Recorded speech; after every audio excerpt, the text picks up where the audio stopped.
Hi, I'm Pete, and welcome to Just a Few Acres Farm. Today I'm going to talk about the history of Dexter cattle. Who would have known that this tough little breed's been around for a couple thousand years?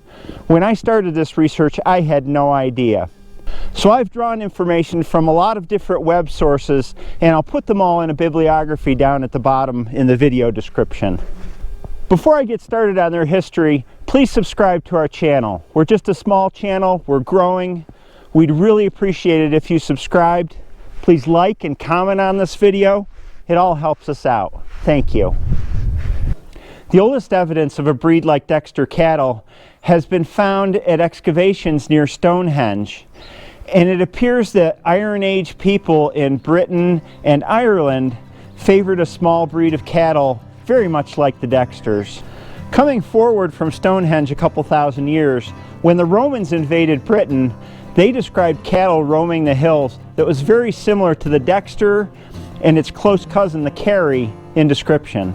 Dexter history is intertwined with that of the Kerry breed, which was named after Kerry County in southern Ireland. And most recorded accounts explain that the Dexter breed was brought out of the Kerry breed. The Kerry breed was favored by small stock owners in Ireland. And it was the first dairy-focused breed, as opposed to a general-purpose breed for both meat and milk. And the Kerry's also a small breed, but it's a little bit larger than the Dexter. They were hardy on rough terrain and a harsh climate in Ireland. They could thrive on meager resources, and so they were a successful breed. In the early 1800s, Kerry breeders began to select the smaller, stockier cattle for beef characteristics, and this seems to be the origin of the Dexter breed.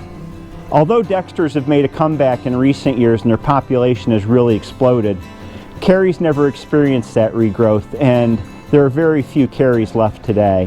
1845 marks the first recorded description of Dexter cattle as being distinct from Kerry cattle, and that description was written by Mr. David Lowe.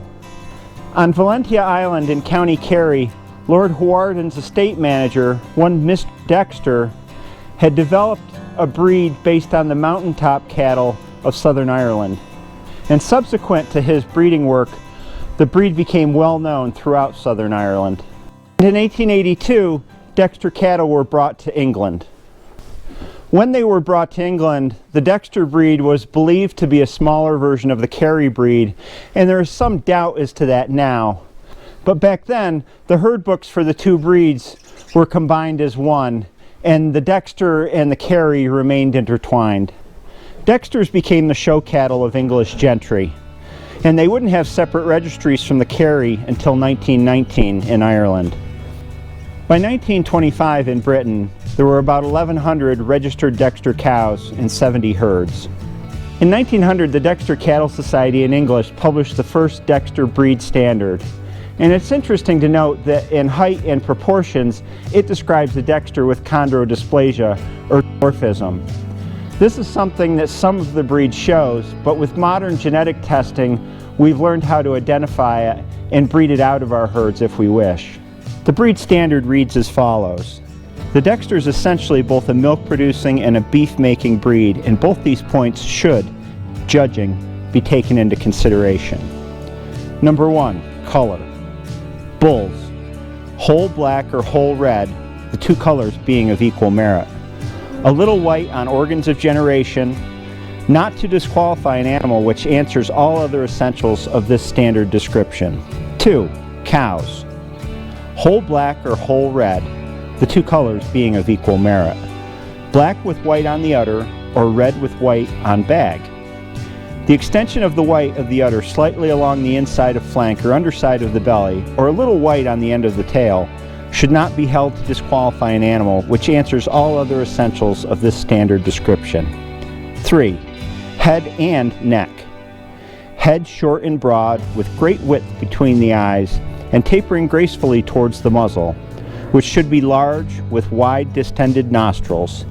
Eyes bright, prominent, and a kind of gentle and placid expression. Neck short, deep, and thick, and well set into the shoulders, which, when viewed in front, should be wide, showing thickness through the heart, the breast coming well forward. Horns.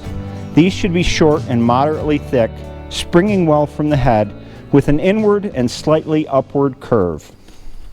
4. Body. Shoulders of medium thickness, full and well filled in behind, hips wide, quarters thick and deep and well sprung, flat and wide across loins, well ribbed up, straight underline, udder well forward, and broad behind with well placed teats of moderate size. Legs short, especially from knee to fetlock, strong and well placed under body, which should be as close. 5. Skin. The skin should be soft and mellow and handle well, not too thin, hair fine, plentiful and silky. 6. Dexter bulls should not exceed 900 pounds live weight when in breeding condition.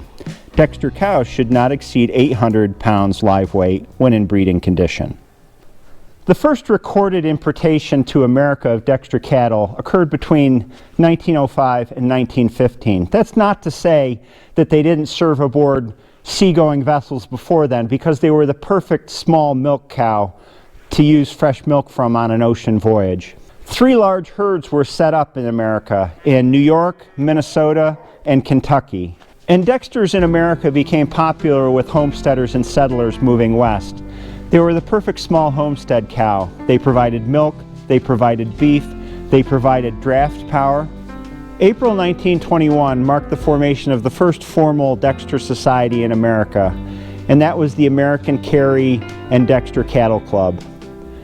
Their first herd book included both Dexters and Carries, but the two were separated in the book and given different breed descriptions because it was recognized that they were 2 distinct breeds at this point. In 1957, the name of the cattle club was changed to the American Dexter Cattle Association, or ADCA as many know it today. A lot of the association's early meetings and shows were held right here in New York, in Albany, Cooperstown, and Hamburg. The 20th century, and especially the period after World War II, marked great changes in the way that people regarded cattle. Breeds began to specialize. Beef cattle got bigger, they grew faster, they were adapted to finish on more grain. And dairy cattle did sort of the same thing. They got bigger, their udders got huge, and they sacrificed some of their body condition to milk production. So here was the Dexter caught in the middle. And it didn't really satisfy either purpose as efficiently as industrial agriculture wanted it to. So the breed numbers began to diminish, and their numbers dwindled until they were classified as an endangered breed in the 1970s. In the last few decades, Dexters have made an incredible comeback. They've become popular now, just as they were in the late 1800s and early 1900s, with homesteaders and small landholders. And the reason is the same. They're good beef animals, they're good milk animals, and they make good draft power. After all, an ox is just a steer with an education. The multiple registration organizations for Dexters that exist now can be a little bit confusing. The largest is the ADCA, or American Dexter Cattle Association, which was formed in 1921. In 2004, a separate organization was formed, the PDCA, or the Purebred Dexter Cattle Association. And this was formed by some of the leadership of the ADCA who became disillusioned or dissatisfied with the way that the original organization was being run. The Legacy Dexter Cattle Registry, a third organization, formed in 2005, and their mission is to preserve the original American bloodlines of Dexter cattle. They discovered that the original American bloodlines were becoming rarer as the breed was outcrossed with other breeds, mainly from the importation of semen from British bulls. This outcrossing, they felt, was changing the essential characteristics of the Dexter from that breed description that went way back into the 1800s. Polled varieties were being brought in, which means no horns, and also colors were being experimented with, as well as size. There's such a thing as a white Dexter, which is nowhere to be found in the original breed description. If you look into the relationship of these three organizations, you'll find there's a fair amount of discord between the organizations. And I think that's just the nature of people who love their animals so much.